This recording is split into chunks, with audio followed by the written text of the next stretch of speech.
열왕기상 19장 1절에서 7절까지 제가 봉독해 드리겠습니다. 아합이 이세벨에게 엘리야가 행한 모든 일과 그가 모든 선지자들을 어떻게 칼로 죽였는가를 말하니 이세벨이 엘리야에게 사자를 보내어 말하기를 내가 내일 이맘때까지 내 생명을 그들 중 하나의 생명같이 만들지 아니하면 신들이 내게 벌을 내리고 더 내리기를 원하노라 하더라. 엘리야가 그것을 보고 일어나 그의 생명을 위하여 가서 유다에 속한 부엘사바에 이르러 그의 종을 거기에 남겨두니라. 그러나 자신은 광야로 하룻길을 갔으니 그가 향나무 아래 가서 앉아 죽기를 구하여 말하기를 이것으로 족하오니 오 주여 내 생명을 취하소서.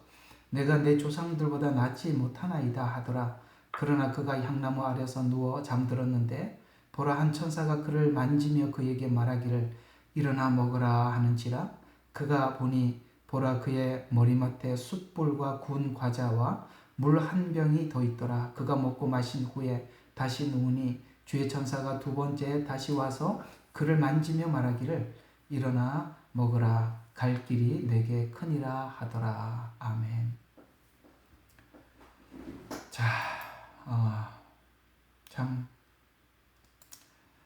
기가 막히는 시간과 상황을 우리가 보내고 있습니다.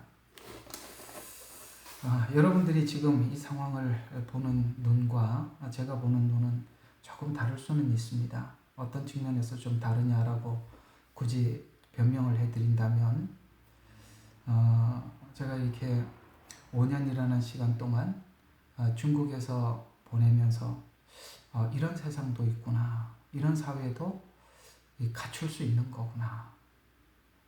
사실은 거기서 제 사역은 제가 하나님 부르심이니까 기쁘고 즐겁게 감당을 했습니다만 너무나도 다른 사회 구조를 보면서 저는 참 많이 놀랐고 우리나라가 이렇게 자유를 가지고 자유롭게 하나님 앞에 예배하고 찬양하고 통제받지 않는 이런 국가에 내가 태어났다는 것에 대해서 매일매일 하나님 앞에 감사하며 살아왔었습니다. 이 밀려오는 이 엄청난 일들이 훗날 제가 어떤 체제를 보고 왔기 때문에 이 상황이 얼마나 위급하고 우리에게 간절한 기도가 하나님 앞에 올려져야 할 만큼이나 너무나도 당황스러운 그런 위급한 상황을 우리가 맞이하고 있죠. 저는 좀 오늘 사실 룻기를 준비하다가 급하게 하나님께서 성경을 조명해서 본 지금 현재 한국 상황과 그걸 좀 빗대어서 우리가 어떻게 각성을 해야 하는지를 이렇게 급히 전하라고 해서 조금 전에 급하게 좀 정리를 한 내용을 여러분들에게 말씀을 드려보려고 합니다. 왜냐하면 우리가 정확한 진단을 하지 않고 원하는 결과를 얻으면 또 원점으로 돌아가기 때문에 그런 것입니다.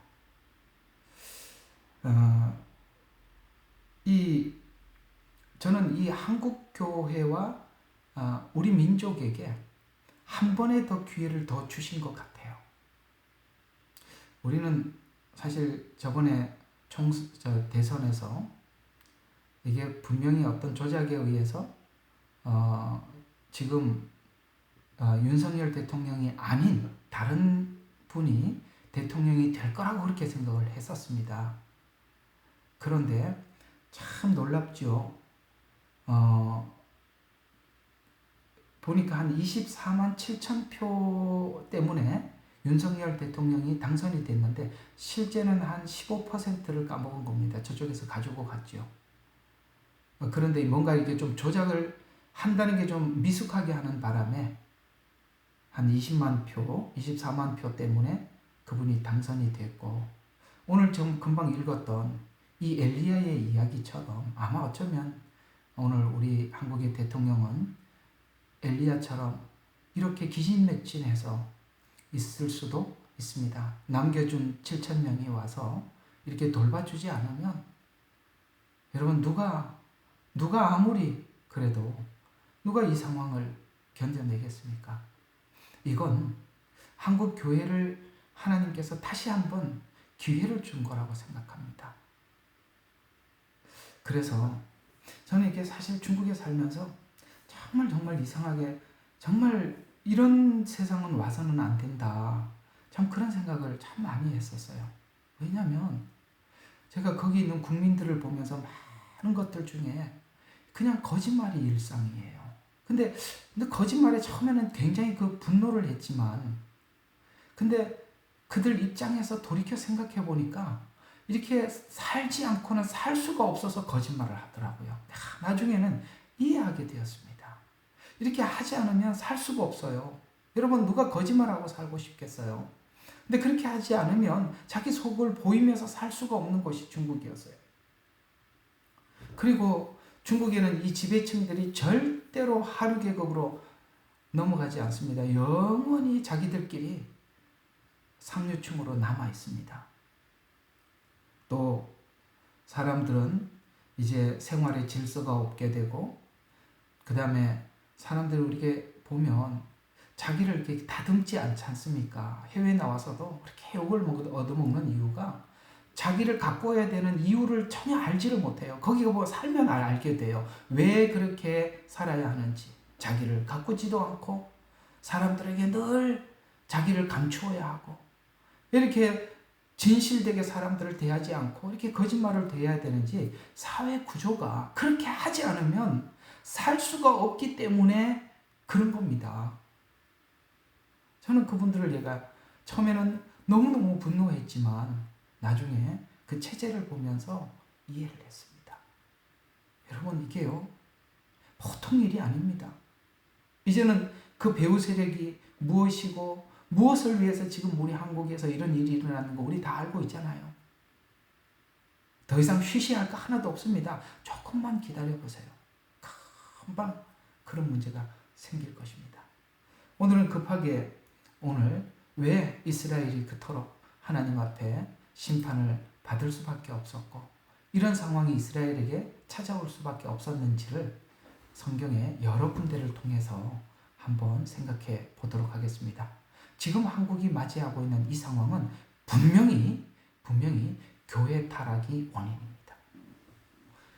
뭐 정치권 얘기할 거 하나도 없고 세상 사람 얘기할 거 하나도 없습니다. 보세요. 지금까지 하나님께서 너무나도 여러분 경고해 왔었습니다. 어떤 경고를 해 왔었습니까? 교회 그 큰 교회 대형 교회 목사들이란가 이 사람들이 얼마나 나쁜 짓을 많이 했어요. 간음하는 일, 돈 사기 이런 일들을 없는 말 지어낸 게 아니라 있으니까 사람들이 입속에 도는 거예요. 그러니 이 흉악한 이 이단들이 보세요. 남의 돈 착취하고 거짓말하고 여성들 농락하고 이런 일들이 계속 반복됐습니다. 여러분 쉽게 말해서 빛이 빛을 잃어버리고 소금이 맛을 잃어버리니까 사회가 이렇게 도덕적으로 수준 있는 사람들이 저렇게 타락하니 사람들은 생각하기를 우리도 이렇게 타락해도 아무 관련이 없다. 왜? 목사도 타락을 하고 교회도 이렇게 타락을 하는데 우리 같은 게 무슨 도덕을 지킬 필요가 있겠나. 이렇게 시작한 것입니다. 왜? 성경이 다 그렇게 증명을 하고 있기 때문에 그렇습니다. 성경을 보면 이스라엘이 이렇게 타락해 가는 과정들을 여러 군데서 성경 전체에서 보면 여러 시대에서 동일하게 나타나는데 첫 번째로 사사시대입니다. 사사시대를 보십시오. 사사시대에 보면 사사기에 계속 반복되는 한 단어가 있습니다. 그때에 이스라엘의 왕이 없으므로 각기 자기 소견에 옳은 대로 행하였더라. 여러분 이스라엘은 자기 소견에 옳은 대로 행할 수 없는 나라입니다. 왜요? 하나님께서는 모세를 통해서 율법을 주었고 그 율법을 통해서 율법 안에서 살으라고 분명히 명하셨어요. 그리고 언약을 했습니다. 그런데 어떻게 자기 소견이 나올 수 있냐 이 말이죠. 이해가 가세요?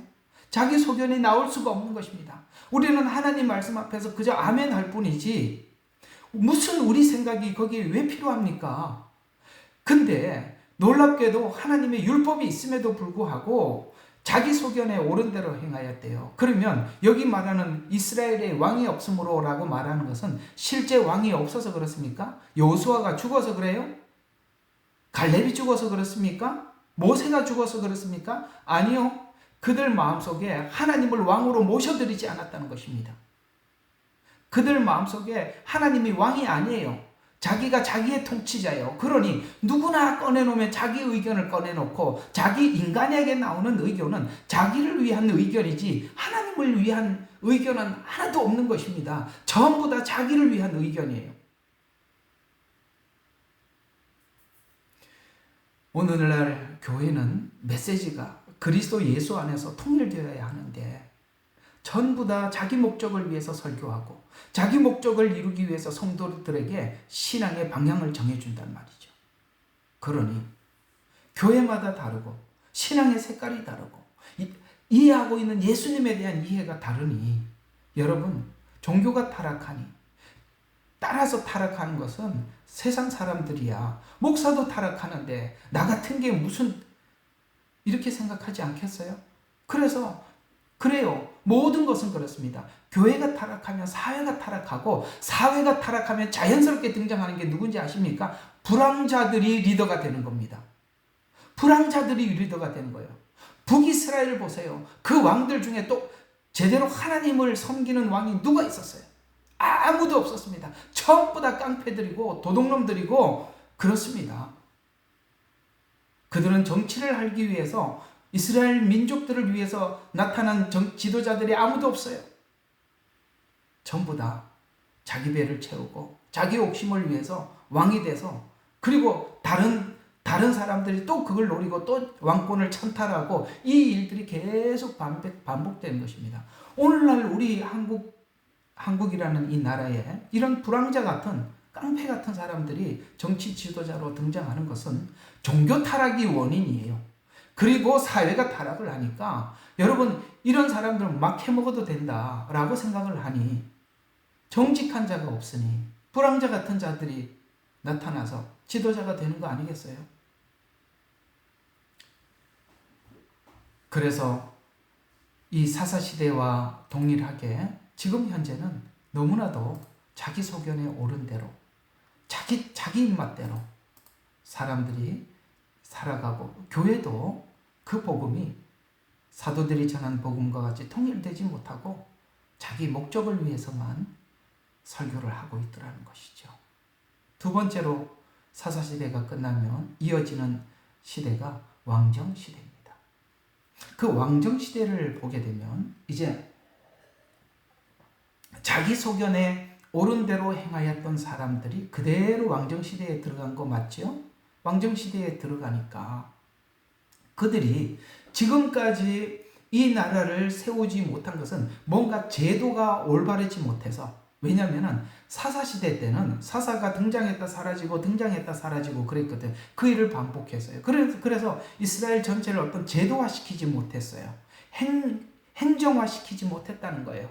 그래서 이것을 행정화시키고 제도화시키고 나면 뭔가 좋아지지 않겠나라고 생각을 해서 하나님 사사 필요 없어요. 왕을 세워주세요. 실제 통치할 왕을 세워주세요. 사람들은 하나님 앞에 그것을 요구했었습니다. 그래서 그들은 당장 눈에 보이는 강력한 어떤 정치 지도자가 세워질 것을 요구했습니다.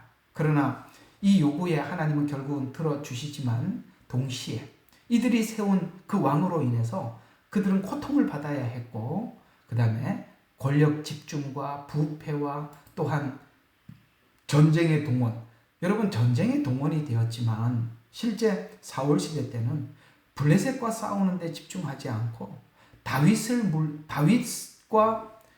물리치는 데 집중을 온 전력을 쏟았다는 거 아십니까? 무슨 뜻입니까? 그 나라를 자기 나라를 이방 나라로부터 방어하는데 이런 전쟁에 군인들을 동원하는 것이 아니라 자기 권력을 유지하는데 경찰, 군 병력을 사울은 다 동원해서 썼다는 이런 얘기가 되는 것입니다. 그래요. 불황자 같은 사람들이 나타나면 불황자 같은 방식으로 권력을 찬탈했기 때문에 그 권력을 유지하기 위해서는 자기의 모든 권력을 자기 권력 유지에 쓰는 것입니다. 저는 중국에 있을 때, 어차피 이게 방송 다 나가는 건데, 어쨌든 중국에 있을 때 제가, 이 중국에 있는 재정에 엄청나게 많은 부분을 그 체제 유지비에 쓴 걸 알게 되었습니다. 체제 유지비를 쓰기 위해서는 공안 권력, 보안 권력 유지, 혹은 그 다음에 해외 이런 사람들을 관리하는 관리, 이런 것들이 엄청나게 많이 있어요. 그러니까 정부는 아주 거대하고, 정부가 거대하기 때문에 국민은 약한 거예요. 민주주의는 정부는 작은 정부와 큰 국민, 이게 민주주의의 기본 틀이에요. 그래서 국민을 위한 정부. 그러나 반대로 이 불황자들이 이런 체제를, 권력을 잡게 되면 자기 체제를 유지하기 위해서 큰 정부, 작은 국민, 그래서 모든 국민은 국가에 복종을 해야 되는 것입니다. 왜요? 이 부패된 권력을 사람들이 더 이상 말하지 못하도록, 들고 일어나지 못하도록 모든 권력을 동원해서 자기 체제를 지켜야 하기 때문이죠. 여기 누가요? 사울이 그렇게 살았던 것입니다. 사울이 그렇게 살았어요. 그는 블레셋을 방어하는데 병력을 동원한 것이 아니라 사울을 방어하는데 자기 모든 권력을 동원했던 것처럼 말이죠. 여러분, 이게 왜 사울이 그런 일을 하는데 가능했을까요?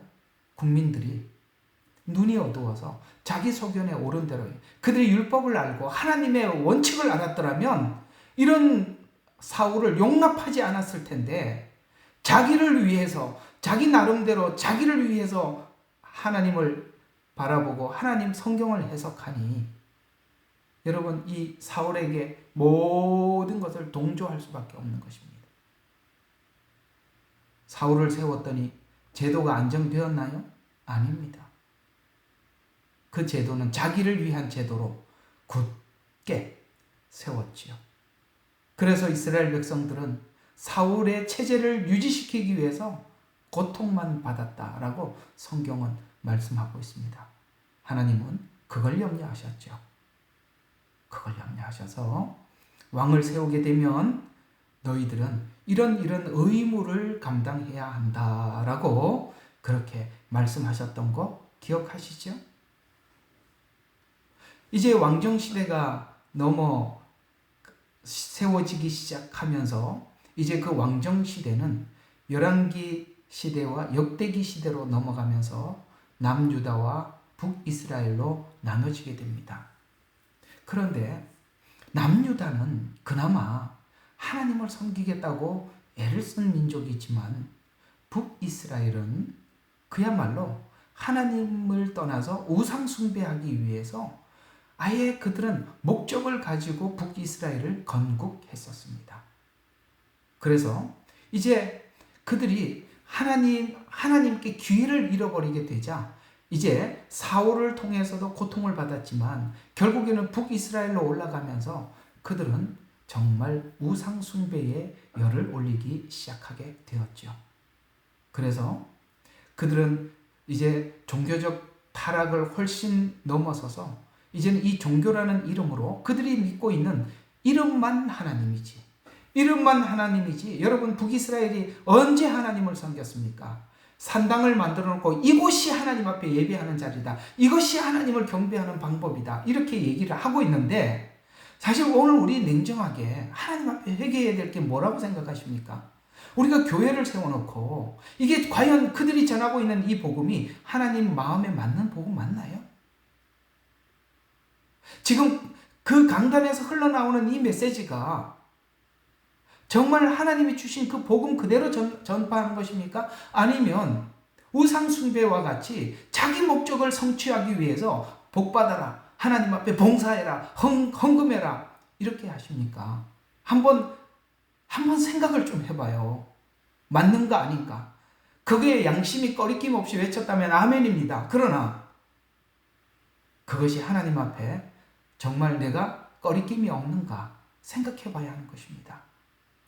그래서 이스라엘 백성들로 하여금 의도적으로 예루살렘에 내려가지 못하도록 거짓 산당을 지어놓고 이곳이 하나님 앞에 예배하는 장소라고 그렇게 사람들에게 사기를 쳤어요.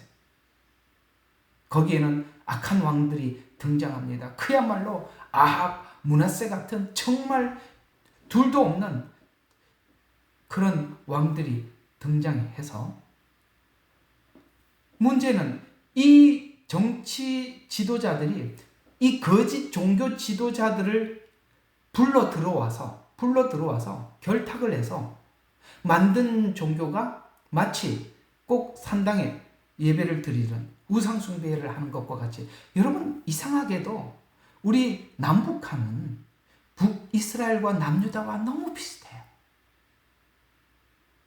북한에는 두 개의 교회가 있죠. 봉수교회와 무슨 교회죠? 칠골교회인가? 그 교회가 있습니다. 거기 나오는 신자들은 다 가짜 신자들입니다. 그리고 예수님 이야기를 어떤 모르고 한국 목사님이 돈을 많이 갖다 주고 강단에 세우는데 예수 이야기를 했더니 조용히 하시오 그러면서 스피커 마이크를 껐어요. 그런 곳입니다. 그게 무슨 교회입니까? 북이스라엘이 우상 숭배기 하기 위해서 산당을 지었던 거와 북한 교회와 뭐가 다르죠? 똑같지 않습니까? 우리나라는 성경을 이해하는데 그냥 어렵지 않아요. 왜냐하면 남북한이 마치 북이스라엘과 남유다와 흡사한 구조를 가지고 있어요. 여러분 아시다시피 북이스라엘의 악의 절정기가 아합 시대입니다. 아합 시대는 어떻습니까?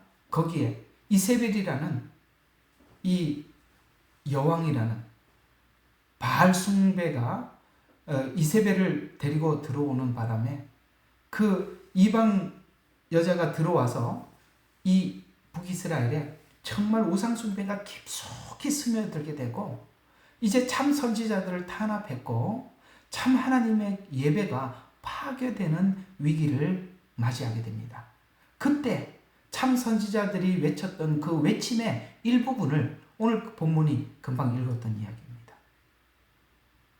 엘리야가 하다 지쳐서 하나님 앞에 나와서 이렇게 외칩니다. 하나님, 이제 저도 지쳤습니다. 내가 둘러보니까 하나님을 경외하고 하나님의 이름을 부르는 사람 나 하나밖에 없는데 저도 너무 힘들어서 더 이상 할 수 없으니 제 생명을 걷어가시고 하나님의 일을 끝내십시오. 저 사람들은 하나님 앞에 돌아올 사람이 아닙니다. 그런데 하나님은 뭐라고 이야기하십니까? 그에게 와서 하나님께서 그에게 뭐예요? 먹을 것을 주시면서 일어나라 아직도 갈 길이 멀다 라고 하면서 그에게 해야 될 임무 3가지를 부여합니다. 아합 왕 하사엘에게 기름을 부어서 아합 왕이 되게 해라. 왜요? 이 이스라엘은 아합이 일어나서 처단할 거니까. 이스라엘은 아합을 하나님이 세우는 거예요. 하나님이 세운 아합 때문에 처단을 당하는 겁니다. 심판을 받는 거란 이 말이에요. 여러분 지금 왜 우리가 이렇게 고통을 받아야 됩니까? 우리가 만든 열매예요. 우리가 지금 아합과 같은 이상한 사람이 지금 우리나라에 대통령이 되겠다고 막 등장하고 있어요. 그가 되고 나면 여기 성경에 나오는 므낫세나 아합과 같은 사람이 될 것입니다. 그가 왕이 되면 마치 이 기독교의 암흑기와 같은 이런 상황을 우리가 맞이할 수가 있는 것입니다. 왜 그래요? 우상 숭배가 너무 깊숙해요. 여러분 이 교회 타락을 낱낱이 말할 수가 없어요.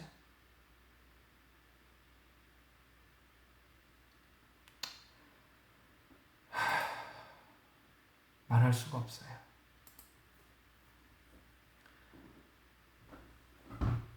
예. 나중에 이 부분은 좀 우리 열왕기상 19장 여러분들 한번 좀 읽어보시고 여러분들이 엘리야라고 생각하고 윤석열 대통령이라고 생각하고 이 본문을 가지고 하나님 앞에 좀 기도하십시오. 얼마나 지쳐 있겠습니까? 우리도 지쳤고 많이 지칠 겁니다. 시간이 가면 갈수록 얼마나 힘들겠어요. 그러나 이 모든 것에 하나님의 목적이 있습니다.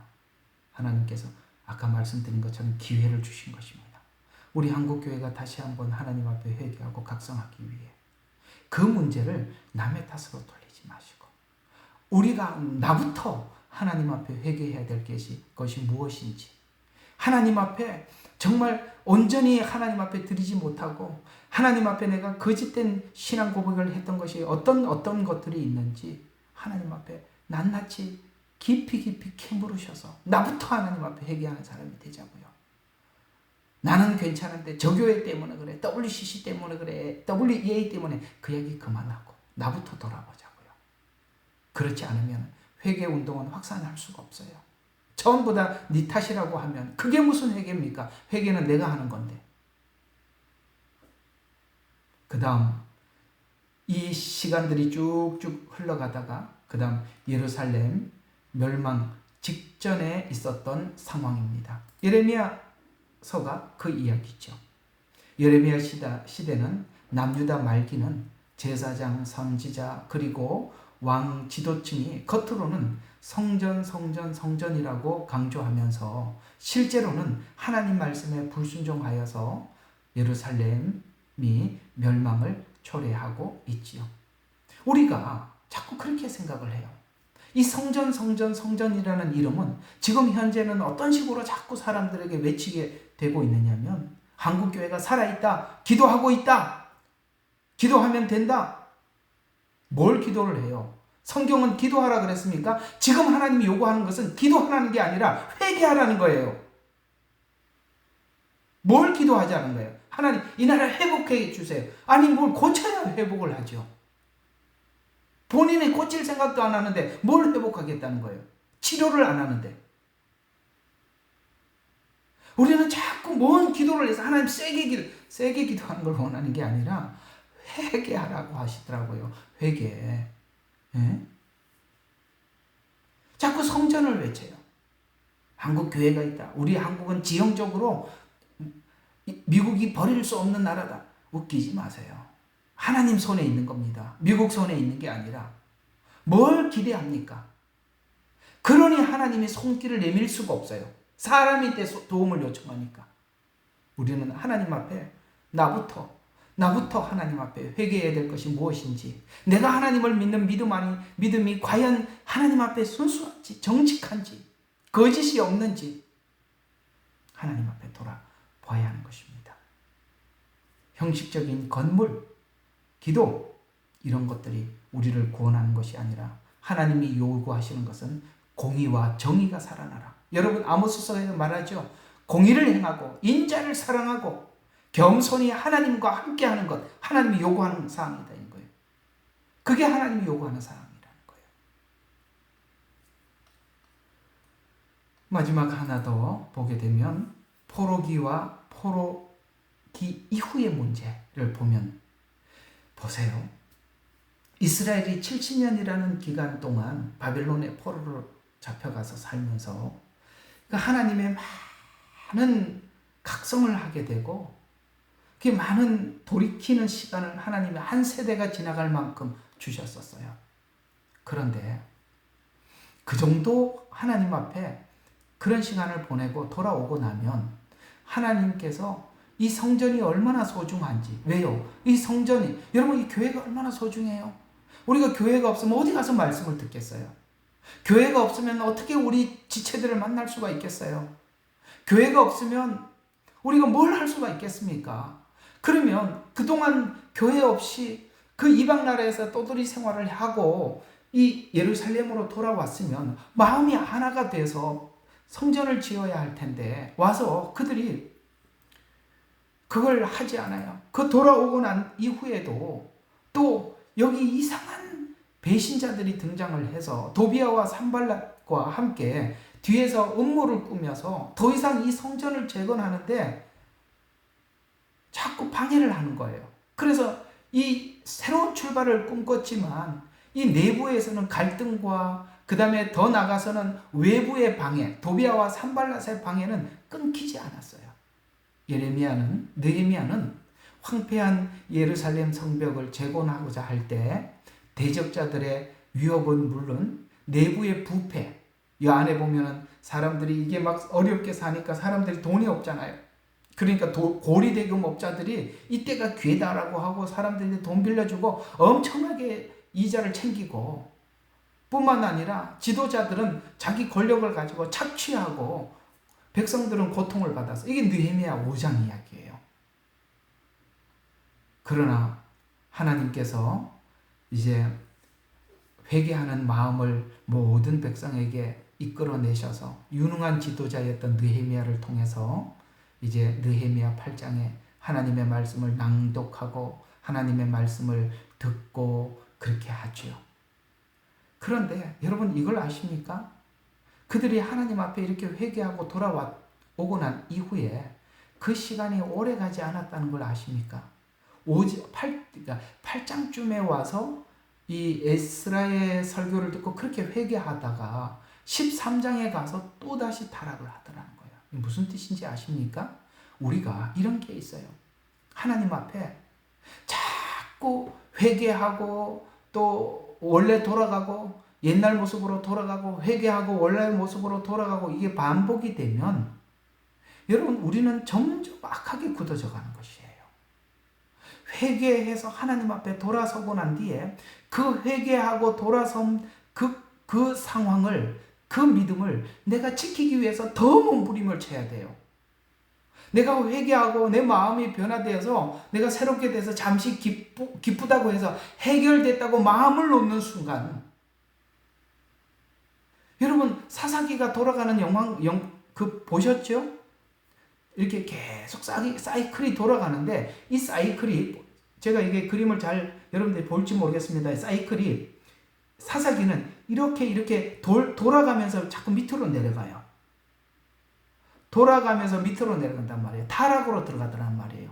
여러분 우리도 회개도 말을 계속 반복하면 나중에는 감각이 없어지는 거예요. 여러분 회개하고 그 회개한 것을 지키기 위해서 몸부림쳐야 됩니다.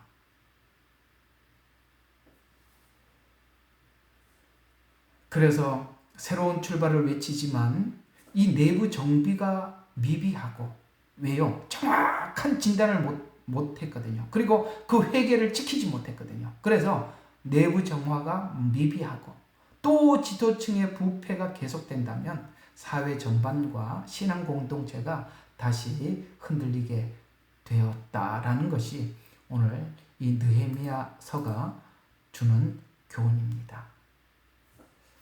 오늘은 여러분들과 함께 짧게나마 우리 한국 상황이 이렇게 된 원인이 뭔가 우리가 생각을 해보면 자꾸 정치 지도자들을 떠올리게 될 겁니다. 옛날에 누가 들어와서 아무개가 대통령이 되면서 이렇게 됐고 그 인간이 들어와서 이렇게 됐고 자꾸 그렇게 생각하겠죠. 그건 세상 사람들이 진단하는 방식이죠. 하나님은 교회가 빛이 되고 소금이 되고 역할을 다하는 한 이렇게 하지는 않습니다. 우리는 옛날부터 너무나 많은 경고를 들어왔었어요. 얘들아, 영혼 구원에 교회가 힘을 써라. 교회 짓는데 너무 애쓰지 마라. 여러분 그거 아니라는 거 아시지 않습니까? 저는 목회자로서 잘 압니다. 그들이 왜 큰 교회를 지으려고 하는지. 옛날에는 교회만큼은 사람들이 그냥 모였어요. 성도들은 왜 큰 교회 가셨어요? 숨어서 편하게 신앙생활 하려고 그랬던 거 아닙니까? 재미있는 이야기를 한번 들었거든요.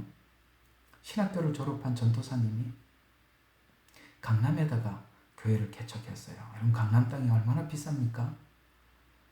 그런데 과감하게 투자를 했습니다. 씩 웃으면서 투자를 했어요. 왜? 본전 뽑는다는 거죠. 어떻게 본전을 뽑았을까요? 그분이 교회를 세우고 교회를 홍보합니다. 저희 교회는 예배를 정확히 40분 드립니다.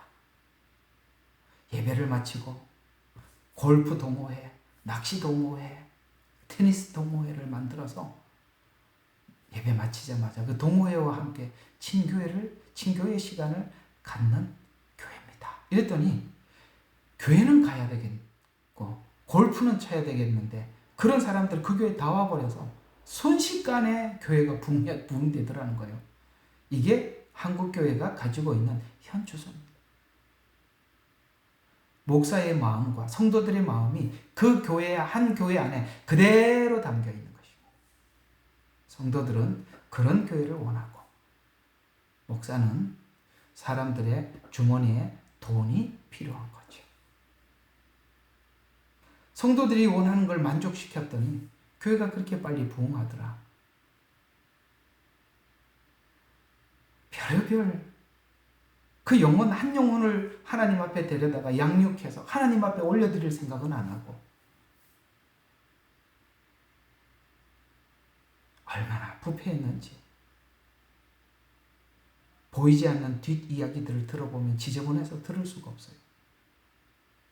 이걸 하나님이 계속 두고 보셨다면 하나님이 버린 한국이겠지만 그나마 이렇게라도 해주시니 정신을 차리고 하나님 앞에 기도하게 되고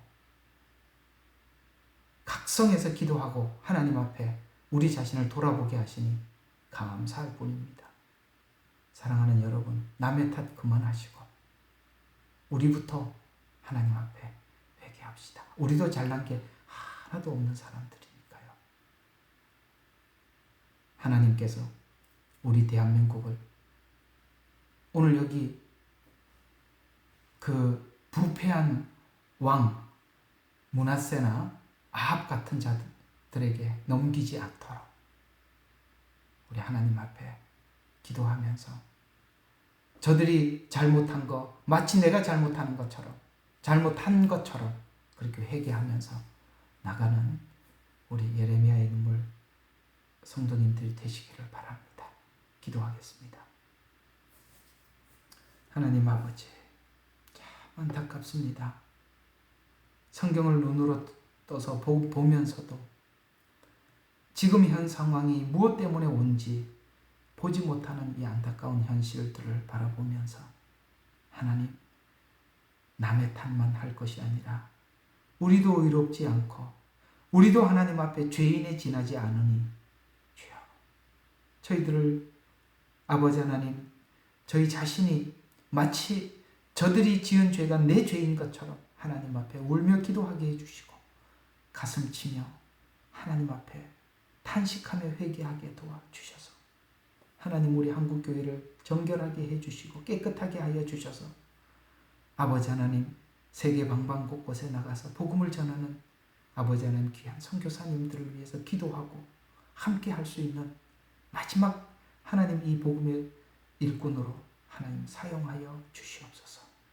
그저 부족하고 연약한 우리들의 기도에 귀를 기울여 주셔서 다시 한번 불쌍히 여겨 주시고 우리 한국교회에 불임절을 주셔서 저 악한 자들의 악행이 다 드러나게 해주시고 하나님 저들을 처리하고 처단해서 교회가 더 정결해지고 국가가 깨끗해지는 은혜가 하나님 손안에 하나님 있기를 저희들이 간절히 기도하오니 작정하며 기도하게 해주시고 하나님 마음을 다해 하나님 앞에 기도할 수 있도록 하나님 우리 예레미야 눈물방이 기도의 불길의 씨앗이 하나님 이곳에서부터 번져나갈 수 있도록 축복하여 주시옵소서.